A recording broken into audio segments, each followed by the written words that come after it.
Hi friend, আমি অনুপ দেবনাথ। দাবতে রাহো চাপতে রাহো। তো যাই হোক, আমরা দেখো সবজি বাজারে চলে এলাম। সবজি বাজার দিয়ে যাচ্ছে এখন।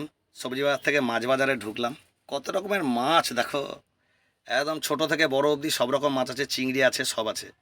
তো মাছ আমার পছন্দ হলো না, তো একটু খাসির মাংস নিয়ে নিলাম। মাংস টাংস নিয়ে আবার এধারে মাছের বাজার দেখো, সবাই মাছ কিনছে। মাছের বাজারটা বড় বাজার, কিন্তু সেই বাজার, ঠিক আছে। তো আমরা মাছের বাজার থেকে বেরিয়ে চলে আসছি। এখন সব বাজার হয়ে গিয়েছে আমাদের।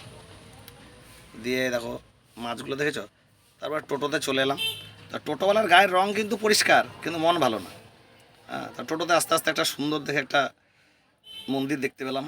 এই দেখো মন্দিরটা দেখো, কত সুন্দর মন্দির। ভালো করে দেখাচ্ছি, দাঁড়াও। এই যে মন্দিরটা কত সুন্দর দেখো। তো মন্দির হয়ে চলে এলাম, আমাদের গাড়ির কাছে চলে আসছে এখন। এই যে আমাদের গাড়ির কাছে চলে এলাম।